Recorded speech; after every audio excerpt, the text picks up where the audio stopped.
Në mëngjes, në këtë hapësirë ne do ndalemi në politikë dhe konkretisht tek Partia Demokratike, e cila ditën e shtunë mbajti dhe kuvendi kombëtar, aty ku nga kryetari i Partisë Demokratike Sali Berisha u premtua se do të ketë një ripërtëritje, kështu edhe është quajtur në fakt, do të ketë le të themi mundësi të reja dhe një rikthim të Partisë Demokratike në pushtet. Megjithatë ne do ndalemi më konkretisht duke qenë se janë zgjedhur edhe anëtarët e Këshillit Kombëtar të shtunë. Kemi kënaqësinë mëngjesin e sotëm të ndajmë bisedë me anëtarin e kryesisë së Partisë Demokratike, Grigels Muçollari. Faleminderit shumë Grigels që këtu. Faleminderit juve për ftesën.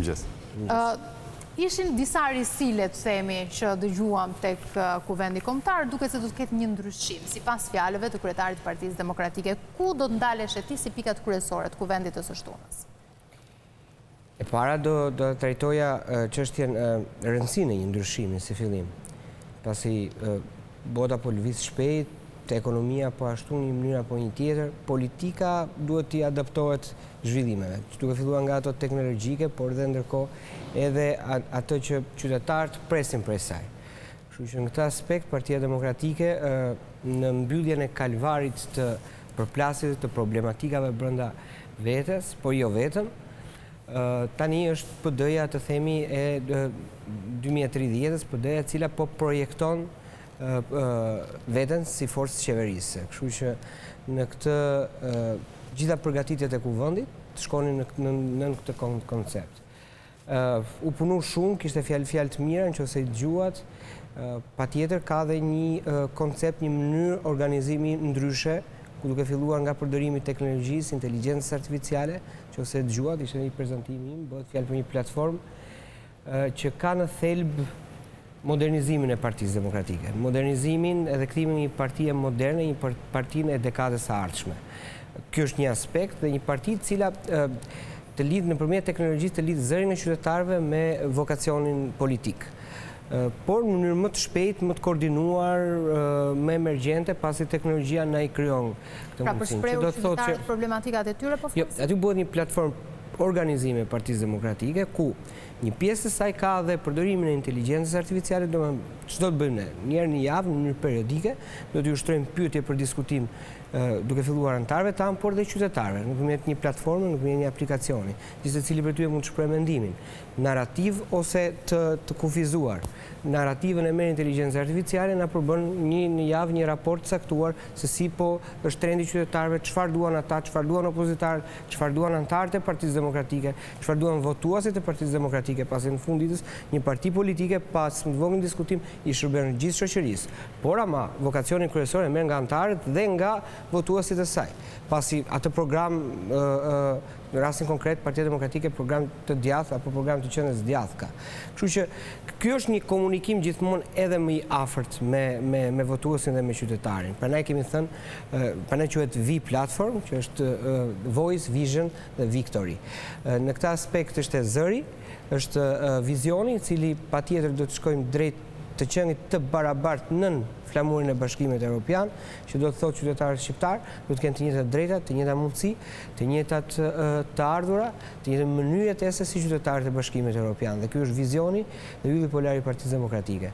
Dhe kemi folur për Victory, ku pikërisht është një parti tashmë e projektuar drejt fitores dhe drejt qeverisjes të Shqipërisë, qoftë në zgjedhje të parakoshme apo në zgjedhjet e ardhshme që do të vinë.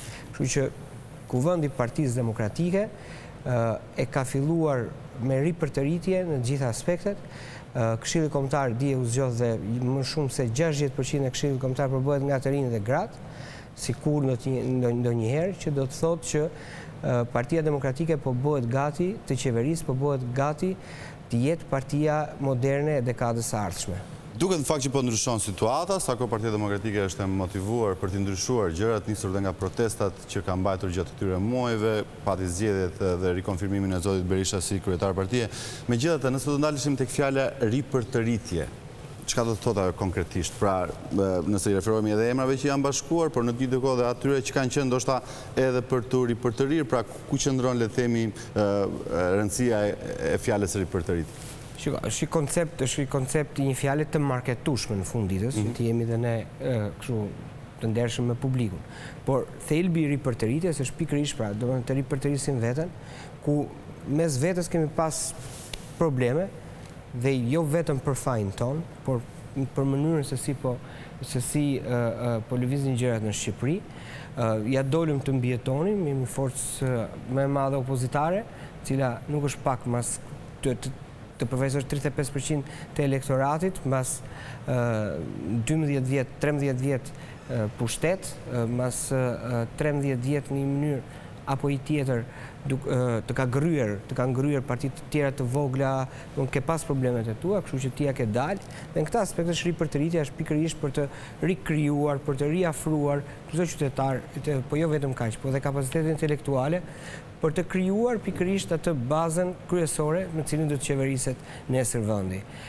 Ripërtëritja do të thotë një parti demokratike e rizgjuar, por përtej kësaj edhe duke angazhuar shumë të rinj dhe të themi faktor apo aktor të shoqërisë, të cilët mbase s'kanë qenë të përfshirë në politikë, mbase nuk e kanë gjetur akoma vetveten. Kështu që ripërtëritja është një vizion i Partisë Demokratike. Është kthimi i Partisë Demokratike si parti qeverisëse. Dhe ky është qëllimi dhe patjetër që nga ky qëllim do përfitojë dhe Shqipëria, pasi kemi të bëjmë tashmë me një keqeverisi ekstreme, me raste dhe skandale ekstreme. Ne kemi nevojë të jemi pjesë e Bashkimit Evropian, kemi nevojë për integrimin evropian, por kjo qeveri me sa duket nuk mund t'ja dalë dhe nuk e ka qëllim për t'ja dalë edhe për ta bërë të mundur. Kjo ripërtëritja përfshin edhe kupolën drejtuese apo po flasim vetëm për emrat e rinj që janë bërë pjesë, duket se ishte edhe një nga synimet kryesore. Po sa do të ndikojë kjo edhe në nivel drejtues? Unë mendoj që kur fillon në bazë dhe kur fillon të themi në elementin bazë dhe ka misionin kryesor, synimin kryesor, kjo do të reflektojë edhe në të gjitha nivelet. Se sa do të reflektojë, ajo pastaj lidhet me aftësitë, me mundësitë e gjitha merat. Por për sa kohë ke rinovuar pjesë më të madhe të Këshillit Kombëtar, patjetër që këtu do të ketë një produkt edhe në kryesi, do të ketë një produkt të themi edhe në nivelet e tjera. Por të kuptojmë për diçka, dhe duhet jemi të qartë me qytetarët. Politika është garë. Kushdo prej nesh do dojë të shoh gjëra të reja gjithmonë, por nuk është gati e pamundur t'i shohësh për sa kohë, sa duan në të kohën e vetë të pjekurisë, të mundësisë. Por në fund të ditës e politika është garë, kështu që kushdo i ri apo të rinj të cilët do duhet të konkurrojnë, do duhet t'i marrin votat brenda një force politike që aplikon modelin e votbesimit më shumë se çdo parti tjetër, jo në Shqipëri, po mbase në Europë. Jemi partia që në krye të 4 viteve kemi bërë shumë procese zgjedhore brenda vetes, patjetër jo të gjitha kanë qenë perfekte, pa ama qëllimi jonë është të përmirësohemi. Qëllimi jonë është të të kemi komunikim me antarin ton.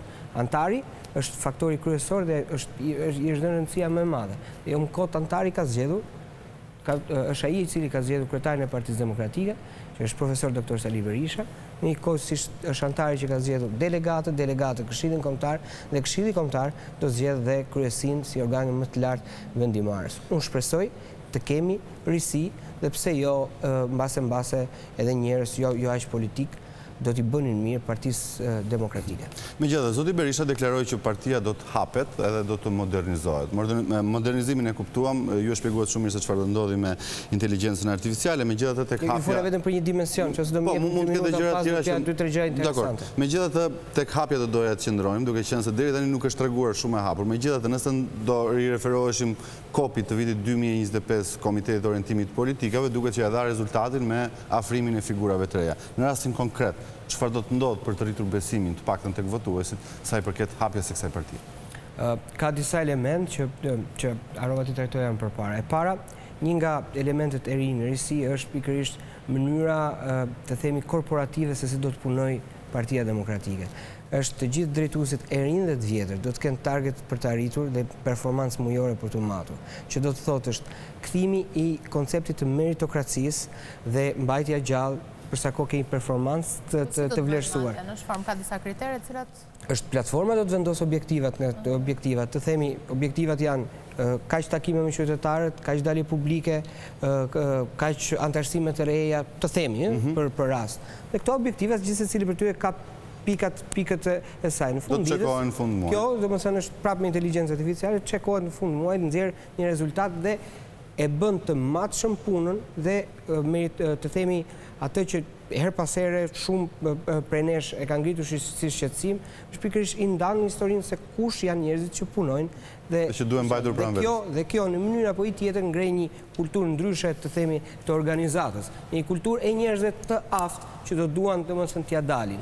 Dhe kjo do t'i jap një shtysë dhe njerësi edhe më të madhe Partisë Demokratike, jo vetëm me kapacitetin aktual, por dhe me kapacitetet e ardhshme që mund t'i afrohen asaj. Po ashtu, kemi bërë ndryshim në statut ku kemi ngritur një komision të pavarur nga Partia Demokratike, të cilat do të bëjnë vlerësimin e kandidaturave nesër për pushtetin vendor apo për pushtetin qendror. Që do të thotë një komision jo antarësh, një komision intelektualësh, një komision të themi njerëz që shkojnë përtej konceptit politik, përtej se vetëm çfarë do Partia Demokratike.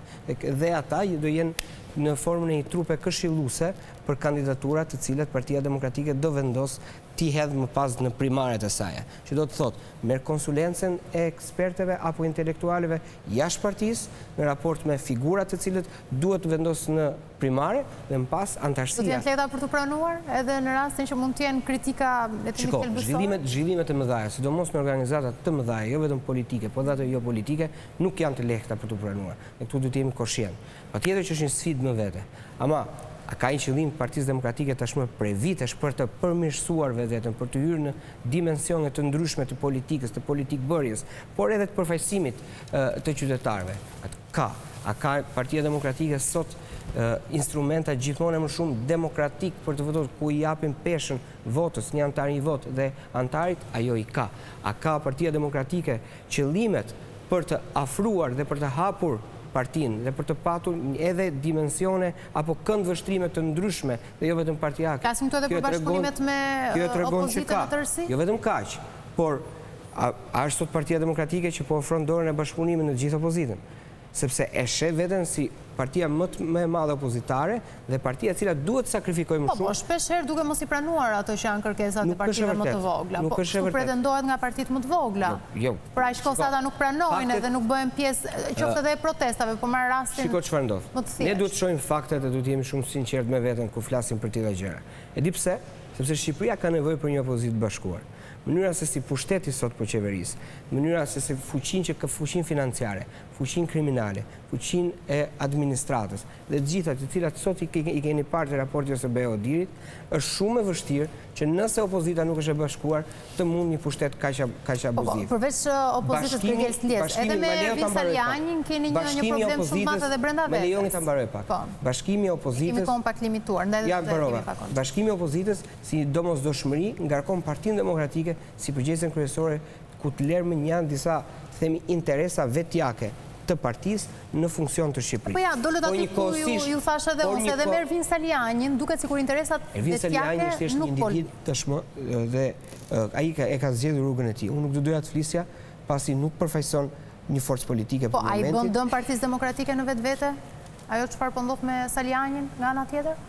Patjetër që i bën dëm. Po se kush po e bën dëmin, kjo është për tu parë. Mendoja që ky është një gjë e përkohshme që besoj se Vera do ta shuaj dhe të themi shiu i vjeshtës të ardhshme do ta fshi nga me sa duket për Partinë Demokratike është më kollaj të marrë kritikat nga jashtë edhe të sjellë brenda se sa duke i nisur nga brenda vetes për të reflektuar edhe për të ndryshuar gjëra. Dhe këtu i bashkojmë fakt debatit. Nga brenda. Po ai që ishte brenda dhe kritikoi Partinë Demokratike tashmë kemi filluar nga brenda.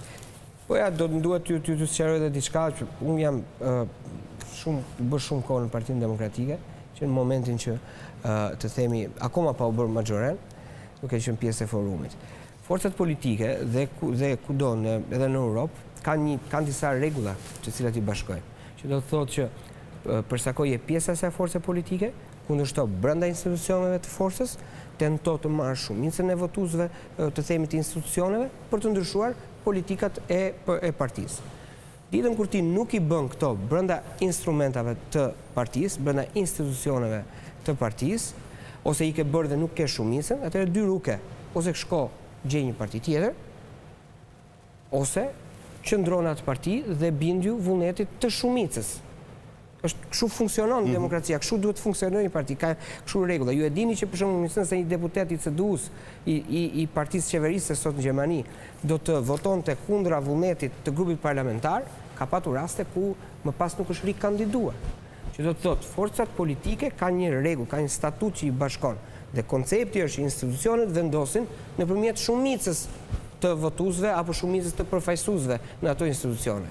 Tani, unë mendoj që për sa kohë do të jesh pjesë e asaj force politike, ti diskuton gjërat brenda forumeve dhe kërkon mbështetjen për të votuar kryesia, Këshilli Kombëtar apo gjitha institucionet. Për sa kohë del dhe këtë diskutime bën kafeve dhe televizioneve, atëherë ti po atakon. Besoj që ka pasur një proces derisa është shkuar deri aty. Vjen keq që kemi kohën të fituar, po do kemi hapësira të tjera së bashku.